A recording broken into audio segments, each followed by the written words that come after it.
The storm arrived without warning, the kind that erased tracks, swallowed sounds, and made even the strongest men doubt the mercy of God. And it was in that storm that the nurse was left behind. The station was nothing more than a wooden box, nailed into the emptiness of the plains, a forgotten stop meant for freight and cattle hands. Not for people, certainly not for women, and when the train vanished into the white blur, so did any hope that someone would come quickly. She had been ordered off with a single word, spoken coldly, efficiently, as if she were luggage misdirected rather than a human being. And she stood there clutching her worn coat tighter around her thin frame while the wind screamed like an animal. Her name was Eleanor Hale, though no one at the station bothered to ask it. And she had been traveling for 3 days already, exhausted from tending the sick in a mining town where fever had stolen more lives than the cold ever could.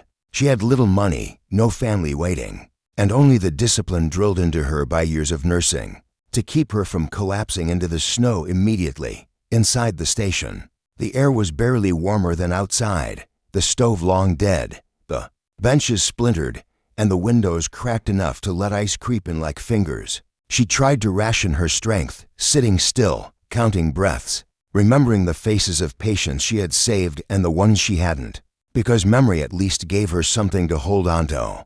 The first night passed in agony, the second in delirium. By the third, she no longer expected rescue, only silence. What she did not know, what the nation would later rage over, was that the order to remove her from the train had come from the most powerful man in the region, a cattle baron whose wealth fed cities and whose word bent rail lines, a man who would one day swear he never knew she was left there to die, and who would one day be unable to sleep without seeing her frozen breath hanging in the air.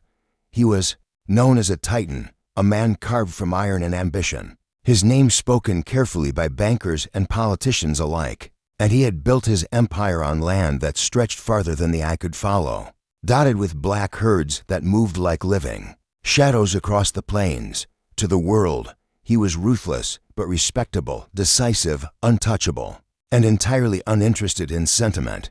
To his employees, he was law. That winter morning when the nurse was removed from the train, he had been focused on contracts, on shipments delayed by weather, on numbers that meant millions gained or lost, and when a subordinate mentioned a woman without proper papers occupying a first-class compartment, the decision came instantly. Rules were rules, disruptions cost money.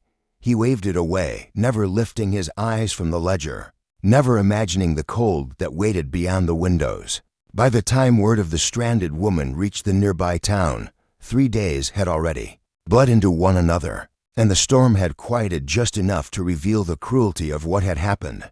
Men on horseback found her collapsed near the stove, skin pale, lips cracked, eyes half-lidded yet still stubbornly alive, and when they carried her out wrapped in blankets, guilt rode with them heavier than the snow on their shoulders. News spread fast in places where injustice had a taste, and soon whispers traveled faster than trains ever could of wealth insulated by fire and brick. While a woman froze because she mattered less than profit, the baron heard the rumors late, scoffing at first until the facts reached him unsoftened, undeniable. And for the first time in years, something lodged in his chest that no amount of money could dislodge. He ordered an investigation, not out of kindness but necessity.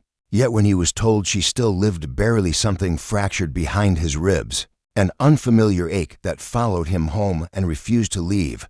She survived, though survival came with a cost, and when she woke days later in a small-town infirmary, pain greeted her before memory did. Her hands shook uncontrollably, her lungs burned, and the frostbite along her fingers promised scars she would carry for life. But worse than the physical damage was the knowledge that she had been discarded. Eleanor listened as townsfolk spoke, in hushed anger, as the story grew larger than her body, larger than her suffering, until it became a symbol of how easily the powerful erased the powerless. She did not ask for justice. She had seen enough death to know how rarely fairness appeared. What she asked for instead was to be allowed to heal, and then return to work, because nursing was the only thing that gave meaning to her endurance. When word came that the cattle baron himself wished to see her, outrage exploded. Some called it arrogance, others cruelty, but Eleanor agreed. Not out of forgiveness, but out of resolve. When he entered the room, She expected a monster. Instead, she saw a man whose certainty had begun to crack, whose eyes could not quite meet hers, and who seemed smaller without the distance money usually bought him. He spoke first, stiffly, offering compensation, apologies measured like transactions.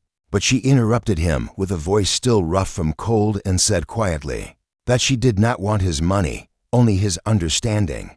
The silence that followed was heavier than the storm that had nearly killed her. And in that moment, neither of them knowing it yet, the collision of guilt and grace began something neither wealth nor winter could stop. What history would remember as a scandal was, in truth, the first spark of a love born not from comfort, but from survival. And it would take everything they were to carry it forward.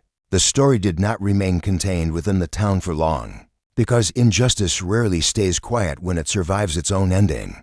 And soon newspapers carried headlines sharp enough to cut reputations in half. Editors framed the incident as a symbol of unchecked power, of wealth insulated from consequence, and the name of the cattle baron once printed beside words like progress and prosperity now appeared alongside outrage and disbelief. Letters poured in from cities he had never visited, from women who recognized Eleanor's quiet endurance in their own lives, from men who questioned for the first time whether success excused cruelty.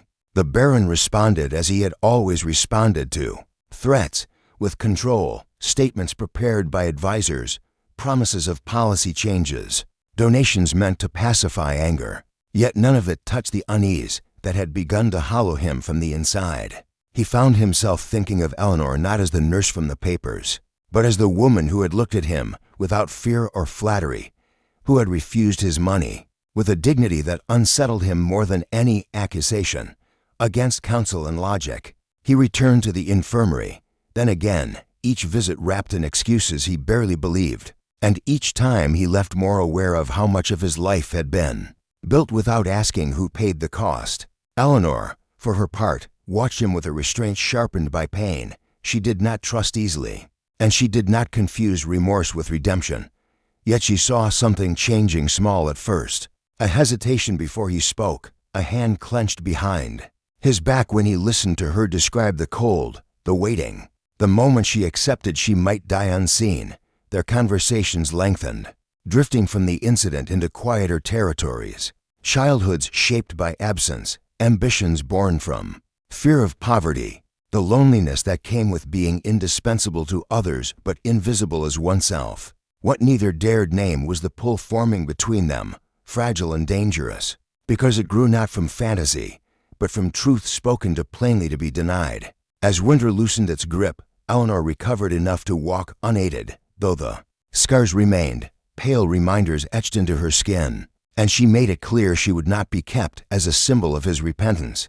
She returned to nursing, first locally, then wherever illness gathered people who could not afford to be forgotten. And each time she left town, the baron felt the absence like a loss he had no right to claim.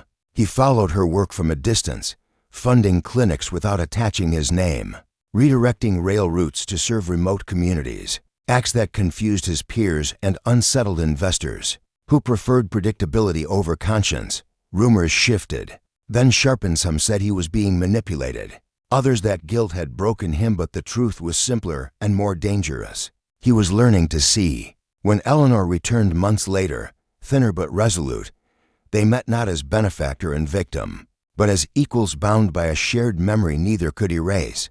Their affection grew in restraint, in pauses that lingered too long, in glances exchanged, across crowded rooms where propriety demanded distance. When it finally surfaced into something undeniable, it did so without ceremony. A quiet admission spoken late one night, when exhaustion stripped away defenses.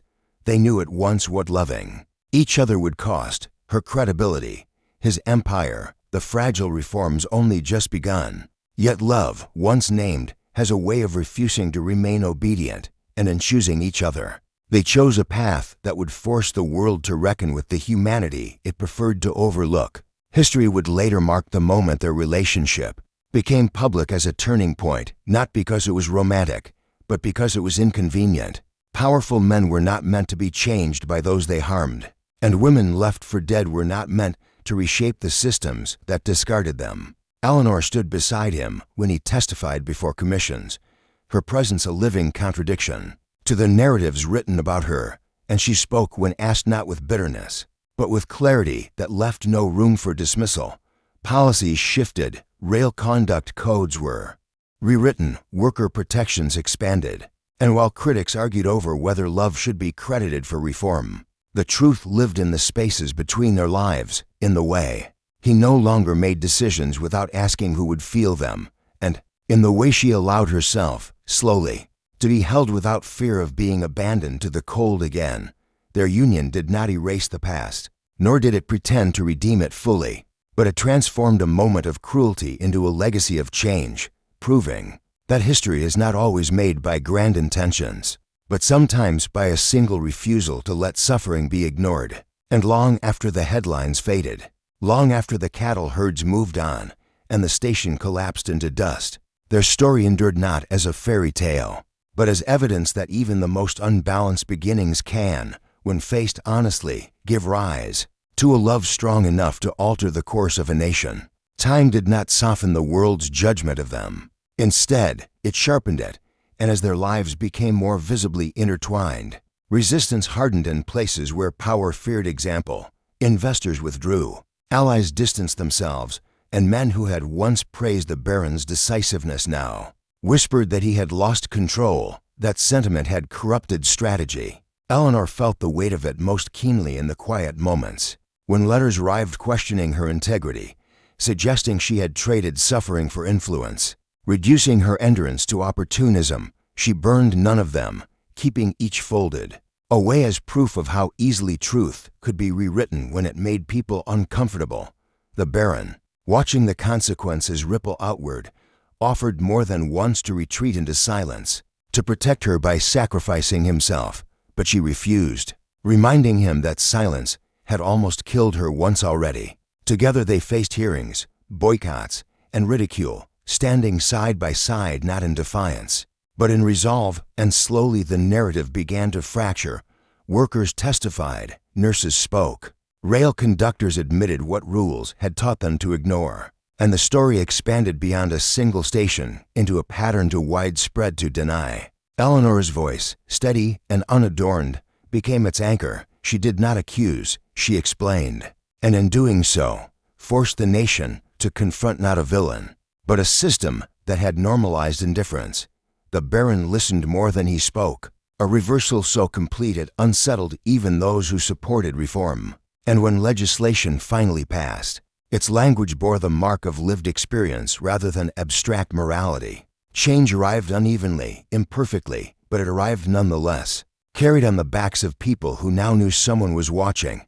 Their private life, however, remained anything but simple, because love forged under scrutiny rarely escapes unscarred. There were nights Eleanor woke gasping, the memory of cold still clinging to her bones, and mornings when the Baron stared at the land he owned and wondered how much of it had been paid for with suffering he would never fully measure. They argued, sometimes fiercely, about responsibility, about whether redemption was something one earned or something others chose to grant, and more than once they nearly broke under the weight of expectations that allowed no room for human frailty. What held them together was not passion alone, though that burned fiercely, but the shared refusal to pretend the past had not happened. They built their days deliberately, choosing work that aligned with the values they had learned the hard way, opening clinics, funding education, restructuring operations even when it cost them fortunes others would have guarded without hesitation. Eleanor returned to the plains once, standing at the site where the station had stood before rot and wind erased it, and she did not cry. Instead, she stood quietly, hand in his, acknowledging the woman she had been and the life she had almost lost. In that moment, love felt less like rescue and more like partnership, a mutual vow to remain awake to the world rather than insulated from it. When they were older, when the furor had faded into textbooks and footnotes, people would ask how history remembered them, and the answer was never singular. Some called it a romance that humanized power, others, a scandal that forced accountability. Still others, a cautionary tale about the cost of indifference. Eleanor preferred none of these, insisting that what mattered was not how they were remembered, But what had changed? Because they refused to let a single life be dismissed as collateral. The Baron, quieter now, often said that wealth had once given him distance from consequence, and love had taken it away, replacing it with responsibility he would never relinquish. Together they lived long enough to see young nurses board trains, with protections written into law, long enough to watch remote towns gain access to care and dignity once denied them, and long enough to know that history is not shaped only by grand victories, but by moments when someone decides another life is worth stopping for. And though the storm that nearly ended everything was long forgotten by the land itself, its echo remained in the legacy they left behind, a testament that even the coldest beginnings can, when met with courage and compassion, give rise to a love that does not merely survive history, but reshapes it. The years that followed did not arrive gently, but they arrived with purpose, shaped by choices made in the shadow of that frozen station. And Eleanor learned that healing was not a destination, but a discipline. She moved through the world with a steadiness forged by survival, training young nurses who carried her lessons farther than she ever could alone, insisting they learn not only medicine, but attention, the art of seeing people before systems. Decided they were invisible. Wherever she went, doors opened more easily now. Yet she never mistook access for acceptance, and she used it carefully, deliberately, aware that every word she spoke carried the weight of those who had never been invited into such rooms. The Baron watched her work with a quiet awe that had nothing to do with admiration, and everything to do with humility, because he understood that his greatest transformation had not been the public reckoning, but the private education of loving. Someone who refused to let pain become currency. He no longer chased expansion for its own sake, measuring success instead by stability, by lives improved rather than acres acquired. And though critics still questioned his motives, fewer could deny the outcomes. Together, they navigated a world that had learned to expect symbolism from them, even as they guarded the ordinary moments, shared meals, long walks, evenings without witnesses as fiercely as any fortune, knowing intimacy was the one thing history could never fairly claim. That age softened some edges and sharpened others. And when illness eventually came for Eleanor, it did so without the drama she had once endured, arriving quietly, persistently, like a reminder that even the strongest bodies are temporary. She faced it with the same composure that had carried her through the storm, refusing pity, accepting help, and continuing to teach for as long as her strength allowed. The Baron became her constant companion in those years, learning a different kind of vigilance, one that required patience rather than command, presence rather than solutions. He listened as she spoke about fear without surrendering to it, about love not as rescue but as witness, and about how survival had taught her that meaning was something built daily, not granted by fate. When she finally passed, the nation marked the moment with ceremony, but he grieved privately, sitting in the quiet spaces they had protected from the world, understanding that no monument could hold what she had changed in him. He honored her not by preserving her memory in marble, but by continuing the work, ensuring that the systems she had challenged never fully returned to their former indifference. Long after both their names had settled into history, the story endured in ways neither could have predicted, carried forward by laws that quietly protected travelers, by clinics that treated the unseen, by professionals trained to stop when someone needed help, rather than move on because it was easier. The station where Eleanor had nearly died became a lesson told to new generations, not as a warning about one man's failure, but as a reminder of what happens when humanity is subordinated to efficiency. And in that retelling, their love was not framed as miraculous, but as consequential, a relationship that refused to exist apart from responsibility. What history finally learned from them was simple and difficult, that power unexamined is dangerous, that suffering ignored becomes policy, and that love, when rooted in accountability rather than absolution, can outlast scandal and reshape the world it inhabits. Their lives closed quietly, without the storm that had once defined them, leaving behind a legacy not of perfection, but of courage, the kind that begins when someone chooses not to look away. In the final accounting of their lives, it was not the wealth he once commanded nor the suffering she endured that defined them, But the moment they refuse to let harm remain anonymous, the world prefers clean stories, villains punished, heroes unscarred, but there's resisted simplicity, insisting instead on honesty. Long after Eleanor was gone and the barons' holdings had been divided, sold, or repurposed, the systems they altered continued to move differently, slowed just enough to notice people who might once have been dismissed as inconvenient. Conductors hesitated before forcing passengers into the cold. Administrators questioned orders that prioritized efficiency over safety, and nurses carried forward a philosophy that treated attention as a form of care.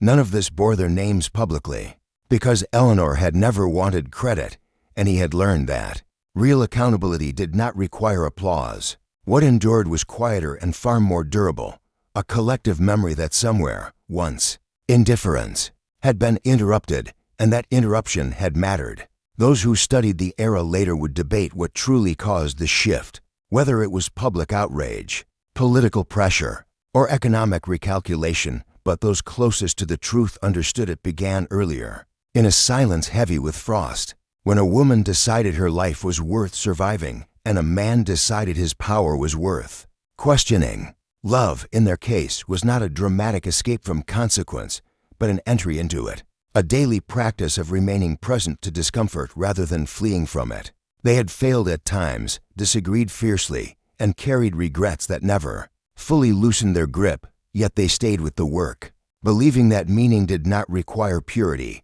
only persistence. Their story was taught not as a romance alone, but as a study in moral awakening, illustrating how proximity to suffering can either harden or humanize, and how choosing the latter demands courage long after the spotlight fades. In the end, there was no grand monument to mark what they had done, only ordinary lives made slightly safer, warmer, and more visible because of choices once made in defiance of convenience. The station where Eleanor nearly froze became a footnote, then a lesson, then a quiet symbol passed down through time, reminding each generation that history is not only shaped by triumph, but by refusal to discard, to ignore, to move on when stopping is harder. Their love did not erase the storm, it answered it, proving that even in the coldest conditions, compassion can take root and endure. And so the story closes not with wealth redeemed or suffering romanticized, but with a truth both simple and demanding, that what we do when no one is watching can echo longer than any empire, and that sometimes the greatest legacy is choosing not to look away.